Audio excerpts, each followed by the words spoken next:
Hello, everybody, and welcome to my podcast. This is my very first podcast that I'm doing with a very, very dear friend of mine. We met a little bit more than a year ago. And Yes. No, not even a year ago. not even a year ago. End of March. It seems like a lot longer. It does. A lot longer, yes. Ian, a very dear friend of mine, and I wanted him here so that we could. He has had a tremendous life. He's made some significant changes. He's gone on the spiritual path, and he's done some. He's gone on his own healing journey, and I wanted him to talk to me, and through me, talk to you about all the things that he has learned and he has shared that can potentially inspire. It's inspired me, and it can potentially inspire a lot of you as well. Yeah, maybe we can just start from the beginning, a little bit about your journey, your background, and how it all kind of started off. Well, I grew up in Oregon, small town in Oregon, and then we ended up. My family and I moved to England as a kid, or when I was 13. And we were on a military base there, so I got to travel the world as a teenager, so that was amazing. Yeah, I've got quite a long story, but I ended up, I lived in a lot of different places, did a lot of different things, and then I was diagnosed with muscular dystrophy when I was 33. And so it was a shock to me. It was something that no one in my family has, and they diagnosed me with it, and they said, okay, you have this progressive condition that weakens your muscles over time, and there's no cure for it. So I was 33 at the time, and up until that point I'd been healthy.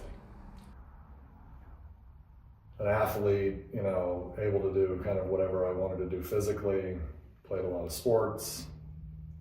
I was in the military when I was younger, so I was very physical. And it was like they were telling me something that I was hearing, but I didn't really know what to make of it, right? It was just I had been having these little physical symptoms, but I had no idea what it was because I never had any, I noticed some weakness in my muscles, but I didn't know what it was. And then when they diagnosed me with muscular dystrophy and it was progressive and, oh yeah, you may end up in a wheelchair as it progresses. Mm-hmm. So that was when I was 33, I'm 48 now. So I'm still mobile, I'm still walking, but it's progressed quite a bit. And that kind of started me on a journey to figure out what I was going to do, who I was. It really kind of, it's like the before Ian and the after Ian. That's what it was. When you was there a specific incident that made you go to the doctor, or was it more of a progressive? Well, I was noticing things were happening physically. They were mild at that time, but it was like I was having trouble going upstairs. I would have to use the railing. Occasionally I would stumble. I wouldn't usually fall, but I would kind of stumble. And I couldn't jump anymore. And so I thought, I had no idea what was going on, but I thought there's something going on. And so I was in denial for a bit because I just didn't know what to make of it, and I'd never had any problems before. But then I finally went into the doctor and I just said, there's something going on with me. I said it was my knees because I didn't know what it was.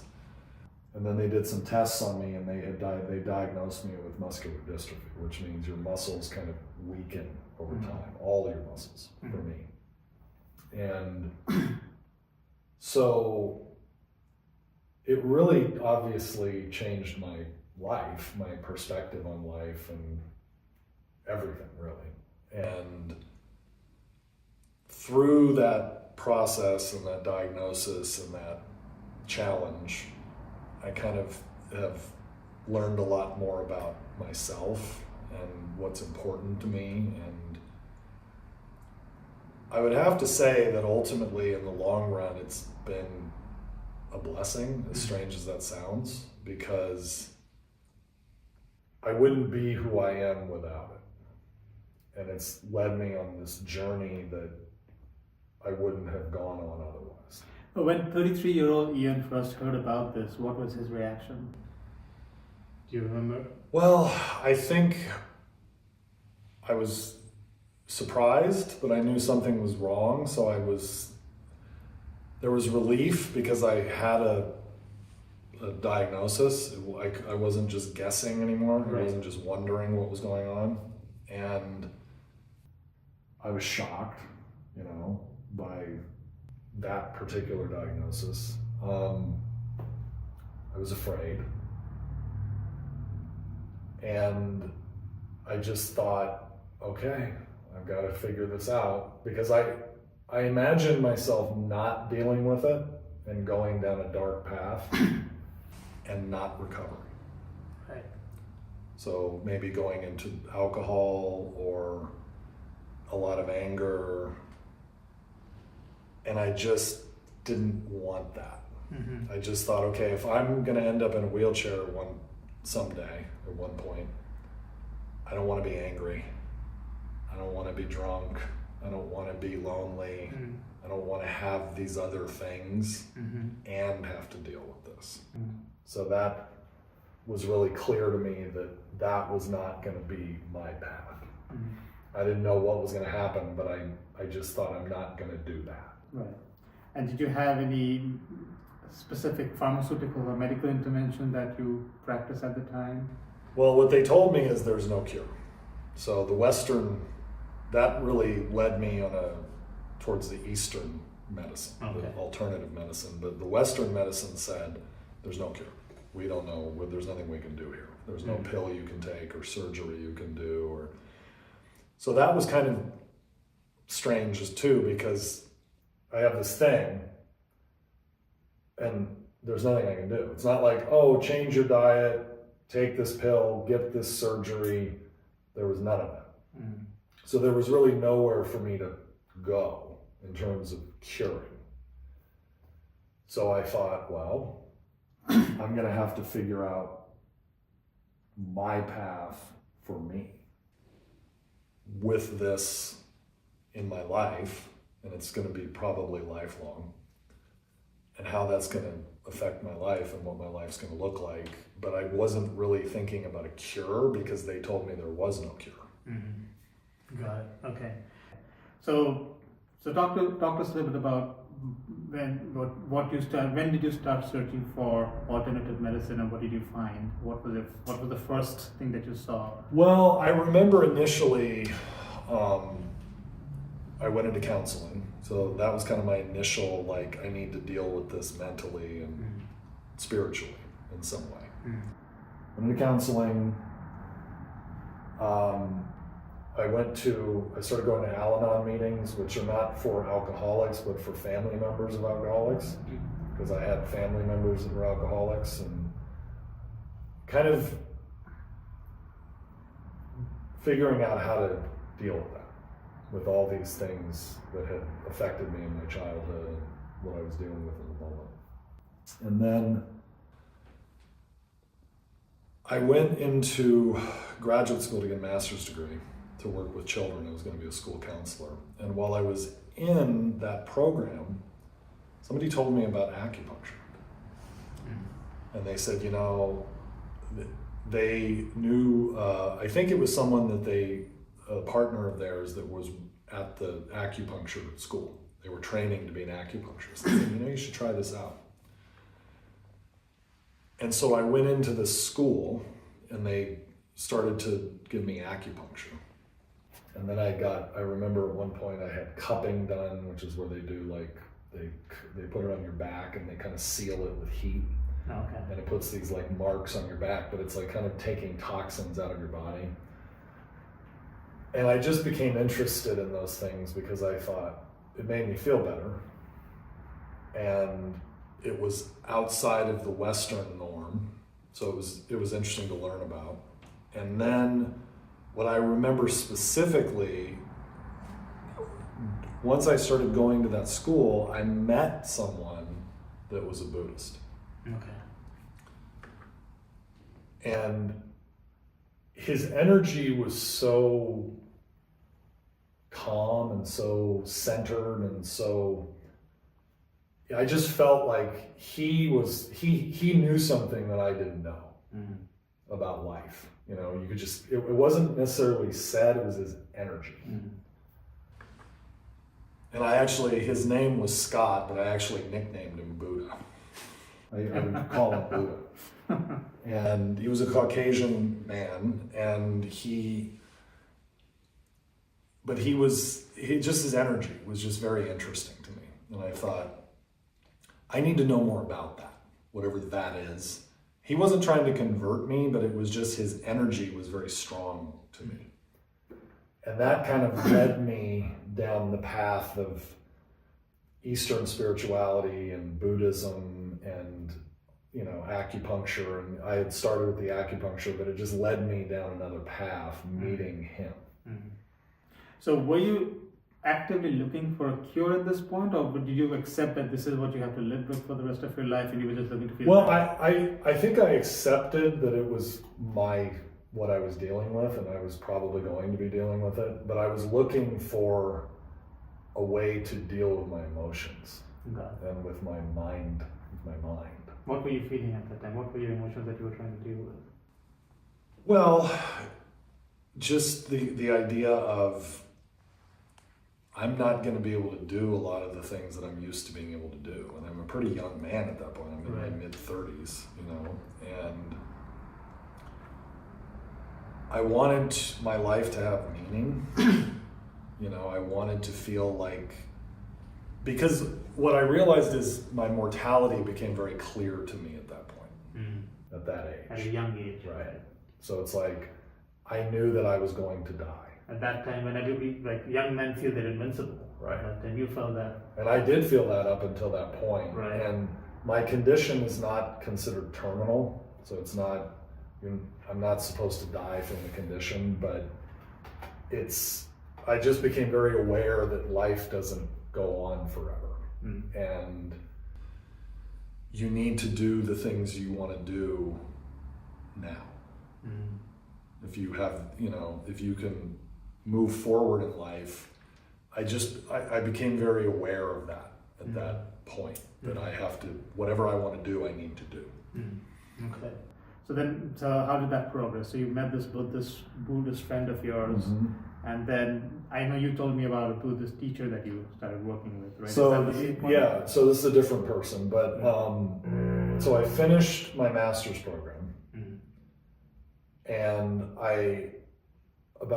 would have been about a year or so after that I finished that, because my friend moved to Texas, so he finished his schooling and then moved to Texas, and then I started going to I'm a veteran, so I started going to a veterans acupuncture clinic. Got it. And I met this woman there, this Vietnamese woman who was Buddhist,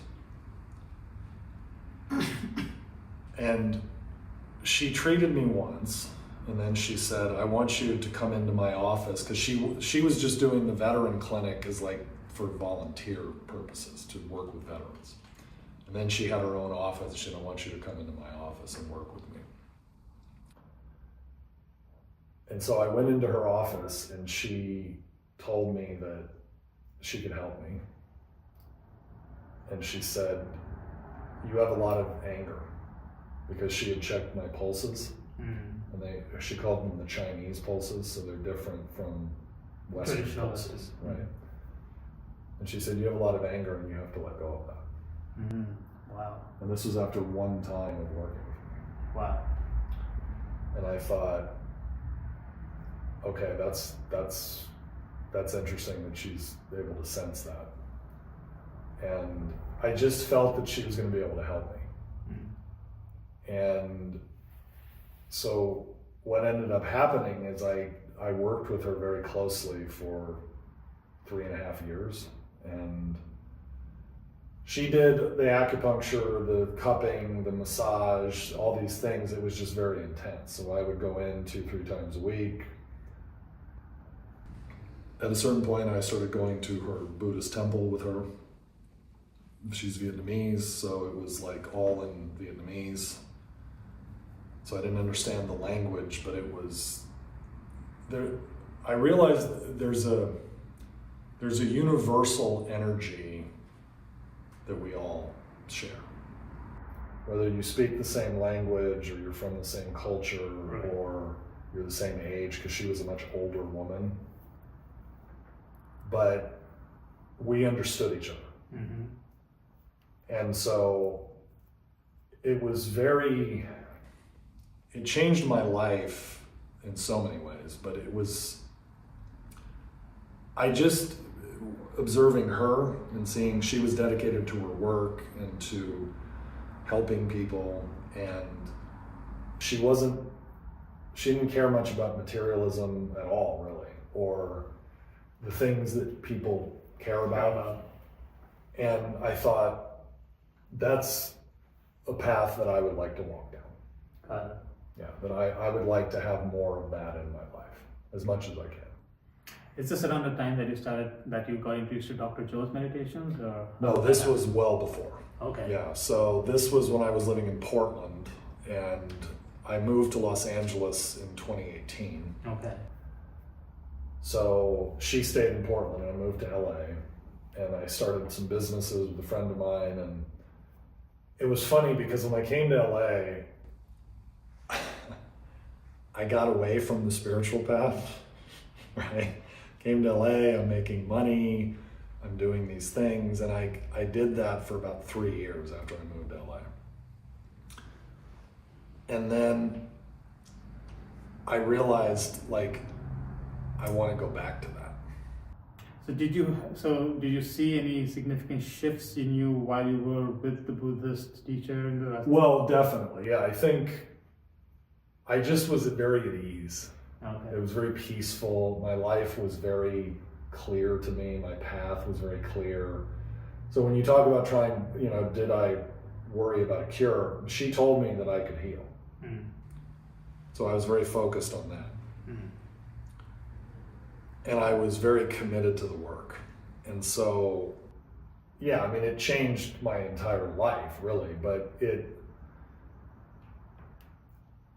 taught me for me, on my path, the spiritual path, the spiritual energy is what I'm really looking for. All the other things that we can focus on, for me, I just enjoy channeling that energy. Right. And she taught me how to do that. Mm. Through her work and just through who she was. Because she was living it, she wasn't talking about it. Right. And there's a difference with people when they're actually living it and channeling it as opposed to just saying it. And then you came to LA and you got the opportunity to see the other side. Right. Well, I'd seen the other side, but I started drinking again, and I didn't like completely fall off, but I just thought, oh, I want to, because it was almost like I was it was so intense and so strict for that amount of time. It was like I went the other way when I got away out of that. And I did that for about 3 years. And then I said, I just realized I don't want to do this anymore. Like, this isn't it. Like, I want to go back to feeling the peace and the harmony and the flow. Mm. So I stopped drinking, and I just got back into that flow. Mm. But I didn't find the Dr. Joe work for about, it would have been, 2 years after that? Okay. So 2023. A friend, the friend I'm in business with, introduced me to a friend of his and a mentor of his who introduced me to the Dr. Joe work. Okay. And I kind of put it on the shelf for a couple months. I didn't really engage it. And then I just said to myself, okay, just commit to doing the meditations. So I just committed to 15 minutes a day, I'm going to do the meditations. And that's what I did. And I did that for about 6 months every day. And then I went to my first event in Orlando. You were there. I was there. Monica was there. But we didn't actually meet there. Right. But that was the first time I had a mystical experience, and it was extremely powerful. And that kind of changed my life again. Where it was like the Buddhism is great, and then this kind of added another element to it because it's like I can do it for myself. Right. As opposed to when I was working with my Buddhist healer, it was like she was doing it for me. So you didn't feel like you could do it yourself. Yeah, it was like I'm the student and she's the teacher. I'm the apprentice. Right. But with Dr. Joe, I thought, well, I can do this myself. Right. And that was very strong for me. Right. I can do it wherever I am or whenever I want, and I can connect with people that are doing the work, which I have, and it just took my spiritual work to another level. Tell me more about the Orlando event. You had a coherence healing too, right? I had coherence healings there, yes, and as I shared, I had my first mystical experience. Was it during the healing? No, although I did have mystical experiences during those healings, but the first one was before that. Okay. Do you remember which meditation was that? The pineal gland, or? I can't remember which one it was, but I remember it very clearly. So Dr. Joe was on the stage and he was talking, and it was like I was doing the breath work and I was in the meditation, and then all of a sudden it was like, and everything kind of went away, and I was there going, okay, I've never felt this before. This is really interesting. And I didn't want it to end. And so he calls it the most unfamiliar feeling you'll ever have. Yes. And so that's what it felt like. Mm. It's like you become one and you realize that there are these frequencies that are always there, but you're not tapping into them. And it was very powerful. Life-changing. Wow, okay. Yeah. And then did you feel anything during the coherence healings as well? I did, yeah. I had a couple more mystical experiences. There were 3 healings, and in 2 of them I had mystical experiences where, again, you just go into another frequency, and you feel very connected to everything. So you feel like you're one with everything. And I couldn't go back. There's no going back from that. There's no going back. Right. And so ever since then, I've really dedicated my life to this work, and on my own without, Dr. Joe is a teacher and other teachers, but I'm doing it kind of myself and connecting with other people who are doing the work, and it's been amazing. So how did that, so after the first Orlando event, how did that change your life? What specific things did you start doing which was different from what you were doing before? Well, I was able to, it's like my paradigm changed of life. So it wasn't just that I had an experience, it was my entire paradigm of reality changed. Right. So I no longer saw my life and the world the same way. And so I just wanted to experience that feeling and connect with people and share it and express it, be in it, do it. And so did your meditation practice change after that, or did you? Well, it became more intense and it became more intentional. Yeah, that's a good way to put it. It was, I saw what was possible. And so I went, okay, I'm going to keep doing this, and I'm going to do it with more intensity. I'm going to do it more often. I'm going to do it with a group. So I started hosting meditations. I hosted a healing session, a coherence healing session. I just got deeper in. And then you had another event right after that? In San Diego. San Diego. And so that's where we met, you and Right. Monica and I met. And that was amazing. I had more mystical experiences, and it just gets better. The work just gets better. And then shortly after that, I came back from San Diego, and I didn't have a healing experience with my muscular dystrophy, but I did have a healing experience with my back. So I had a back injury where I had a compression fracture in my back, which is what Dr. Joe had. When he had his accident, he had compression fractures in his back that he healed. And so I had a healing. So I did a meditation, and this was probably a month after San Diego. I came back and I was in a meditation. And this was in your house? You just in my home, by your own? I'm in my bed, and it was funny because, I hadn't even mentioned my back, but I'd had a back injury that had been with me for about 3 years. And it was just something that, again, I was told you can't heal it. It's just the way it is. You just have to deal with it. And so I would do the meditations, and I would be thinking about my muscular dystrophy, but then I'd be thinking about my back, and I'd be thinking, every time I'd come out of the meditation, I would go, how's my back? My back feeling good? How's the back? And every time I would do that, my back would feel better for a couple hours, few hours, and then it would go back to where it was. So what I did was so Dr. Joe talks about that too, where he just says, just feel it. Don't separate yourself from it. Just come out of the meditation. And I just thought, I came out of meditation. My body had shaken during the meditation, it had been very strong. And I came out, and instead of going, how am I feeling? How's my back? I said, I feel good. And I'm going to stay in that. And then I just went through the rest of the day, and I felt good. And then the next day it felt good. And the next day it felt good. And I thought, I've healed it.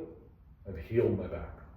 And it was the first time that I come out of a meditation and thought, I'm just going to stay in the frequency of the love and the good feelings, and not think, did this happen or did that happen? So you were not looking at whether my back is healed or not. You were like, it doesn't matter to me. Right. I'm just going to stay in this feeling. Right. And just become the new person, the new version, the higher frequency version of myself, whatever it is. And that's when it happened. Because I didn't share in Orlando when I had that first mystical experience. I thought I'd healed the muscular dystrophy. So I was stronger. I was feeling good. I stayed up all night. I didn't sleep. I thought I had healed it. And then the next day, I realized I had not. And so I had to grapple with that. And what I realized with that was I got into my ego. I got into my head. I had this amazing experience, and I thought to myself, oh my God, look at this. You're special. You've had this amazing thing happen. Isn't this great? And I separated myself from it, and I missed what I've learned later, which is it's about the feeling itself. So the condition, whatever problem I have or anyone has, if I'm thinking that I'm doing this to fix that, I'm not there. If I'm making it about my ego, I'm separate. What I realized I needed to do, and how I realized that is by continuing to do the work, is I want to get to the space where I just feel good. And I feel love, and I feel connected to myself, and I feel that flow in my life.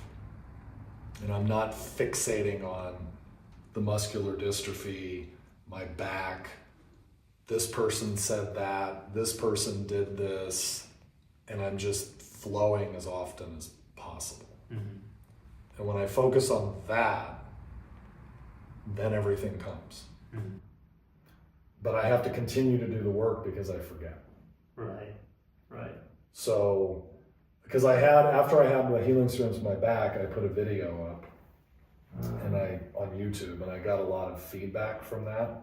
And people reached out to me and wanted to talk to me on the phone, and I talked to people about it, and they wanted to know how I had done it. And what was interesting to me is we're all mirrors. Mm-hmm. So people were telling me things about their experience, what their problem was, that mirrored mine. Mm-hmm. Things they'd struggled with, things they'd had trouble with emotionally, mentally. It was the same thing. Right. And I was listening to them talk, and I'm thinking, it's the same. It's the same. Yeah. It doesn't matter what the problem is, it's the same. Right. Whether it's a physical problem, or an emotional problem, or a relational problem, whatever it is. We're all wanting that flow. And when we get out of that flow is when we have the problems. Mm-hmm. And so people would say to me, well, I went to a Dr. Joe event and I felt great and I felt like I knew it all, and then I stopped doing the work. Right.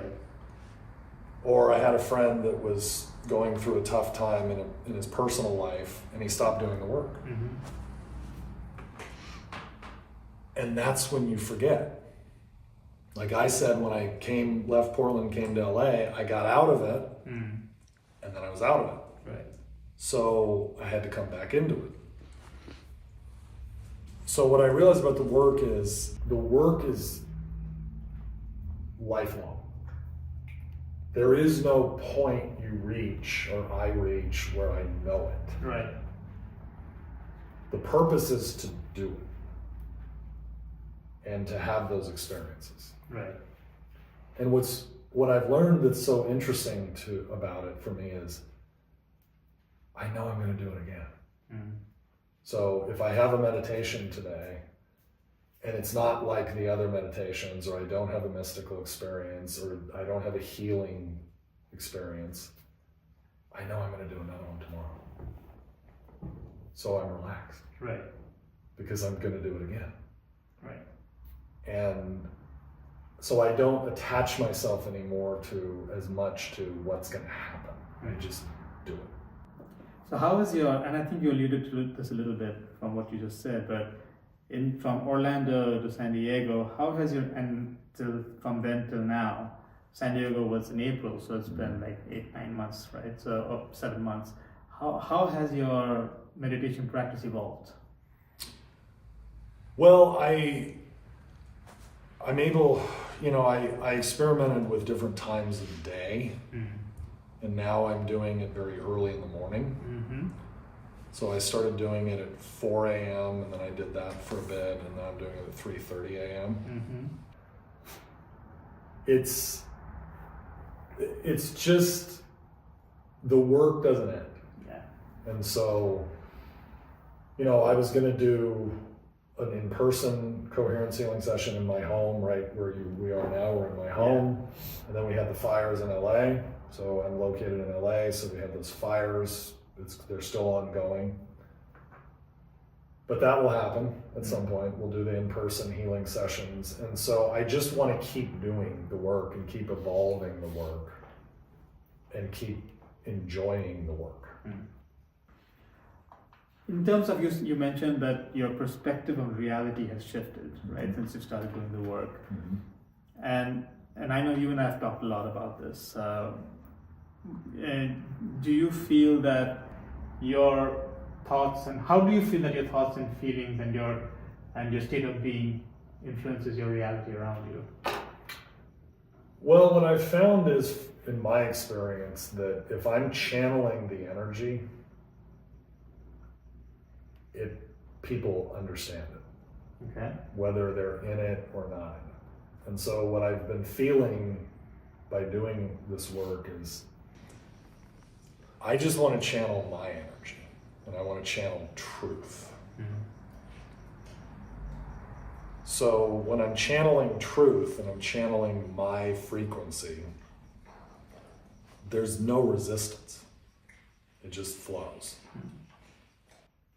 But that means that I have to do it, and I have to do it without second guessing myself. Mm-hmm. So I just read this quote, and the person said, "I'm never in doubt, often wrong." And I thought, wow, Yeah. that is how I want to live, Mm-hmm. all the time. Never in doubt, Right. often wrong. Right. That's how you grow. Right, and because it doesn't mean that I think I have all the answers. Mm-hmm. That's not what I take from that. What I take from that is I'm not going to doubt what I'm doing. Mm-hmm. And if I make a mistake or if I do something that doesn't work, Mm-hmm. I can just do something else, Right. or change it or Right. tweak it. But I don't have to doubt what I'm doing. Right. What about synchronicities? How do you feel that fits into your life? Have you had any experiences that you want to share? So many. I mean, it just feels like things just happen in my life. Things have been happening in my life, and I don't feel like I'm trying. I'm just flowing, and things come in. And when I tap into my heart, that's what seems to happen. When I don't doubt it. I think the universe, everything in the universe is already here. Right. So whatever it is you want to experience in your life is already happening. Mm-hmm. And you are experiencing what you want right at this moment. Because if you didn't want that, you wouldn't be experiencing it. Right. So we think that there's something out there that's keeping us, or some person or something or some entity. It's us. You either want it consciously or unconsciously. Right. That's the only difference, right?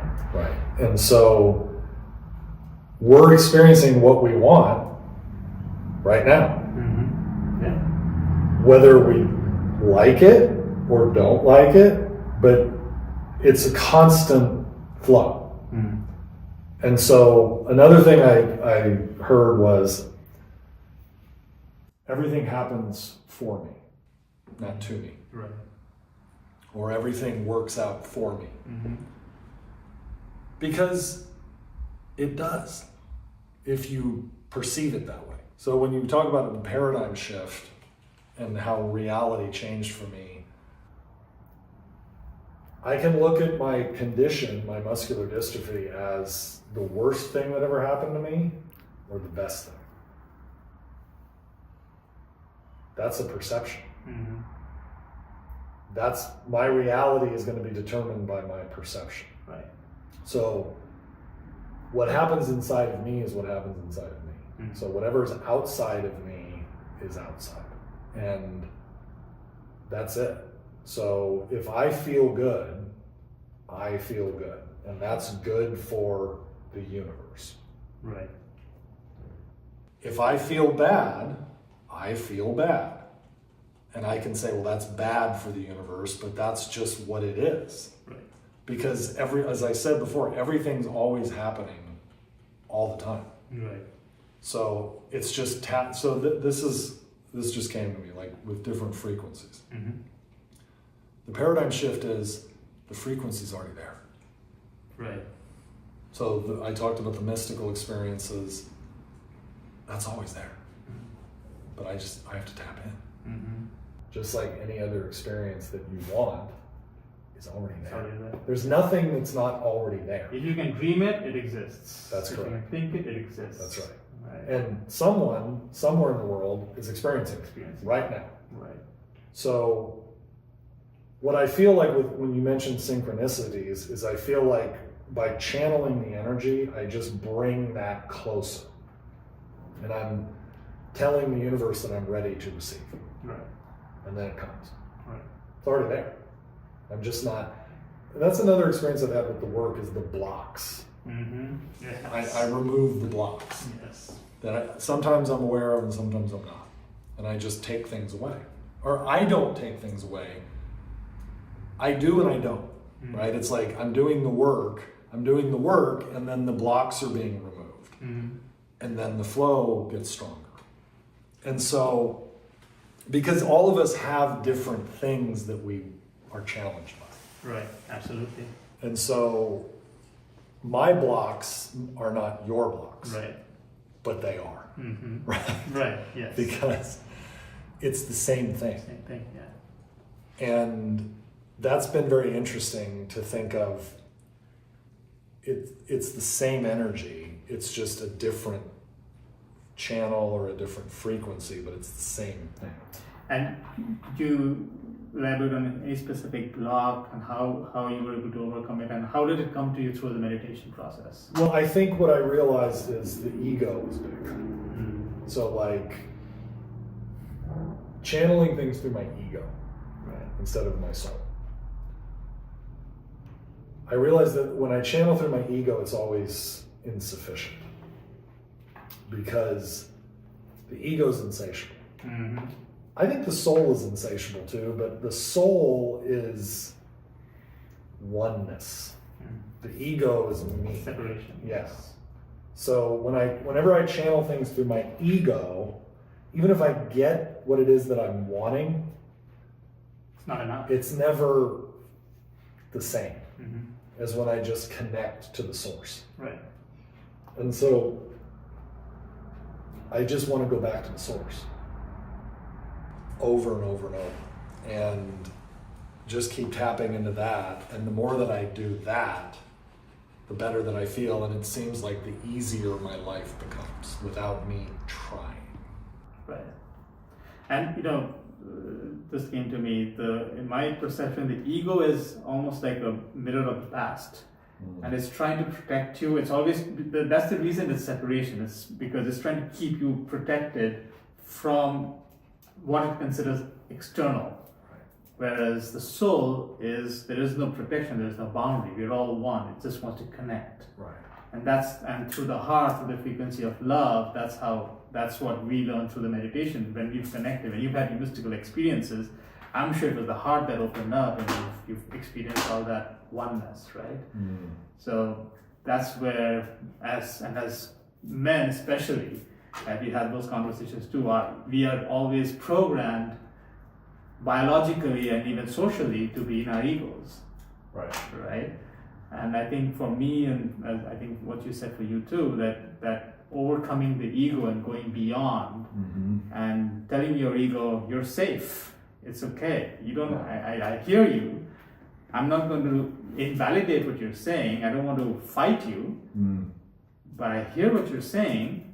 But I'm going to go in a different direction, right? And you're going to come with me, right? I'm gonna.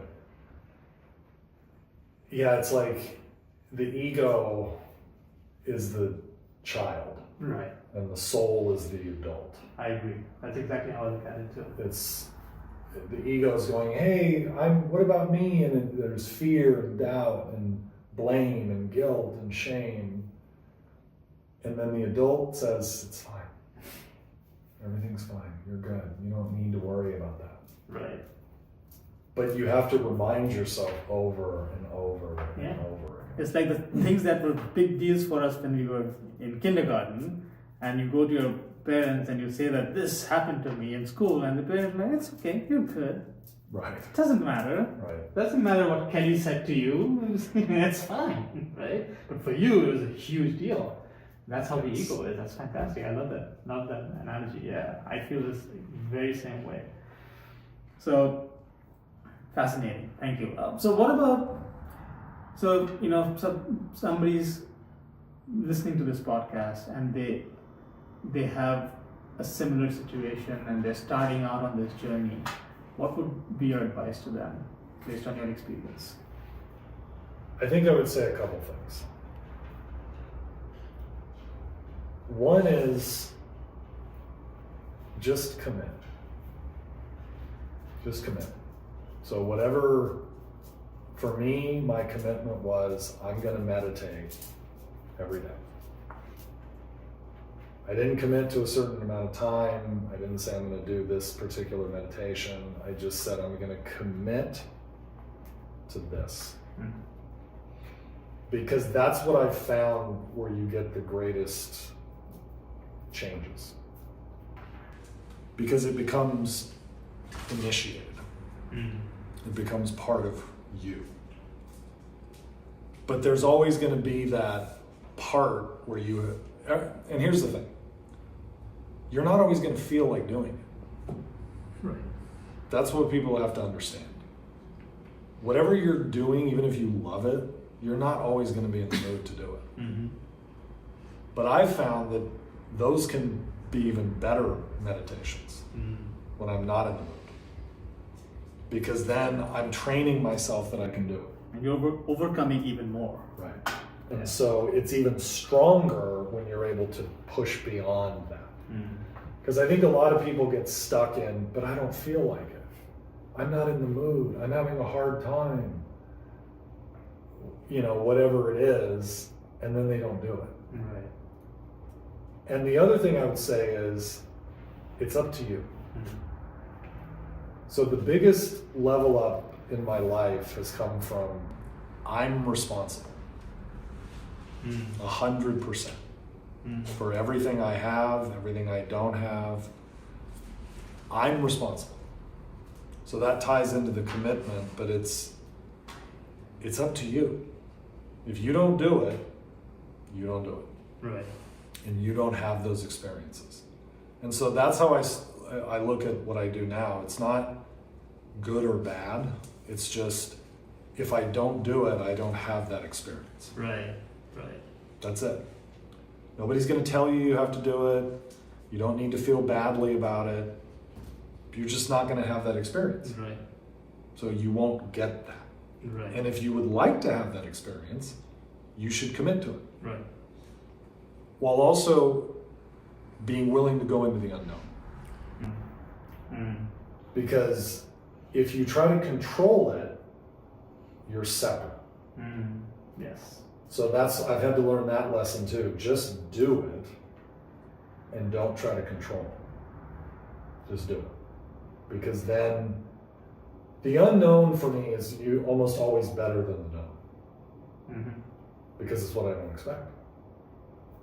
If I just get what I expect, then it's like, well, I've gotten what I wanted. Right. Right. And if I get what I didn't expect, that's even better. Right. Right. And I think that's where the elevation comes and the change comes and the healing comes, is from, if you were already experiencing it, you have. If you wanted to heal, if you want to heal and you're sick, if you knew how to do it, you'd already be healed. Right. Right? Right. So you have to do something you don't know. And that's with anything. If it's not happening for you, there's something you don't know.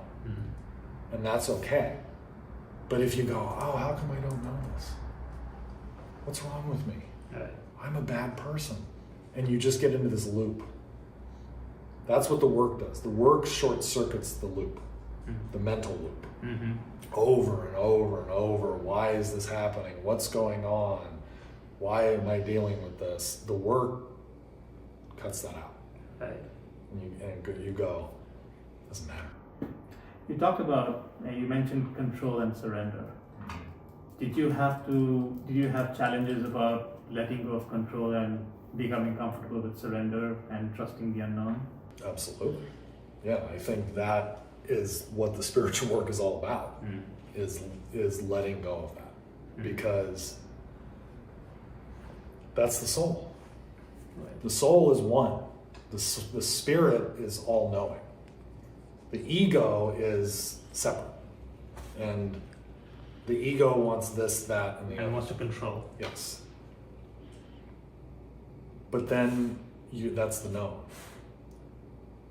And that's separate from everything else. So, yeah, it's just letting it happen. Letting it come in, letting it flow, and just doing it. Yeah, I had a friend of mine say that to me. He said, now I do the work. I used to do the work for an outcome. Now I just do the work to have the experience, to do the work. That's what I do. I don't need to know what's going to happen or when it's going to happen or how it's going to happen. And paradoxically, that's when it happens, whatever it is, right? And that paradox is what most of us have a very hard time putting our head on, because we're trying to put our head on. It's not in the head. The head can't get it. It's if any part of the body, I think it's the heart. The head can't get around it, and if you try to put your head around it, and that's what we're programmed to all our lives, right? From generations before us and even through our lives, that we have to control, we have to plan an outcome. And if anything, now what we're seeing with the LA fires has taught us, and numerous other situations like this, control is an illusion, right? It's probably the biggest illusion that we have. We think we control things, but we really don't. No. And even the idea of control, even if we think we're in control, for how long? Right. What do we control? Right. Okay, we're in control now. What about tomorrow? Right. What about the next day? So now, I read something really interesting, a guy named Anthony DeMello. And I mean, this is a whole other conversation, but he talked about the problem, the you think you have a problem, that is the problem. So I used to think of the muscular dystrophy as a problem, and that was the problem. Because I'm thinking of it as a problem that has to be solved. But if I'm in the space of a problem that has to be solved, I never get out of it. So I had people that would reach out to me after my healing video, and they would have their problems, their health issues. And I would say to them, okay, so you're trying to fix this, trying to solve this problem. What comes after? So let's say you heal Parkinson's or ALS or whatever it is. Then what? Right. Now you're going to move on to the next problem. Because you're in the space of everything's a problem that needs a solution. Yes. But if I just see my condition as an experience and not as a problem, then it's no longer a problem. It's just an experience. And most of us, I think, if we are living from our brains, the brain needs a problem to solve. It's always looking for something to solve, right? And I think that's fantastic. And you say, if you look at it as an experience is just an experience. And you can put a definition on it, that it's a good experience or a bad experience. But I would rather say, this is an experience, but would I like to have this experience again or not? Right? And that's a preference. It's not a matter of whether it's good or bad. The experience that I don't want to have, you might want to have it 10 times. Right? And vice versa. So it's not whether it's a good or a bad experience, it's whether I want to repeat this experience for myself, if given the opportunity or not. Yeah, that's fascinating. Yeah, it's so amazing how we always try to create problems to solve, and then we think we've solved a problem and feel good about it in the ego, and then you go on to the next one. Well, yeah, Anthony DeMello described it as you're either in pain, you have a problem, so you're in pain. You take the painkiller, which is you've solved the problem, the pill, the painkiller. But now you go back to pain, because now there's another problem to solve. So you're either in pain or you're taking the pill, the painkiller. They're the only two states of being that you're in. And you don't even know it. And I thought, well, I don't want to do that. So I'm either in pain or I'm taking the pill, the painkiller. I don't want to do that. But unless I get out of that circle, that's what I'm doing. And that just hit me right between the eyes. And I thought, oh, okay, so I need to change how I perceive my situation, my experience, my life. because I don't want to be in that loop. It's karma. That's a whole different conversation. We can do this all day. You know? Okay. But in the interest of time, any final words? Anything else that you want to share with the audience? I'm very grateful to be able to do this work. And I would say to people, whatever the work is for you, doesn't have to be spiritual. For me, it has opened up a world. For you, I should say, I think it's all spiritual. It could be Dr. Joe, it could be anything you're doing. Yes. I think it all ends up being spiritual. Yes. And so I would just encourage people to commit and do whatever it is feels aligned for them. And I think you'll see amazing things start to happen if you do that. Wonderful. Thank you so much, Ian. Thank you for your time. This was fascinating as always. I love our conversations, and as I said, we can do this all day, but we will end it here. Thank you so much for joining us for this very first podcast. If you like it, please feel free to like, share, subscribe, comment, and hopefully we'll do more of these, and I'll see you in the next one. Thank you so much for being with us. Have a great day. Bye.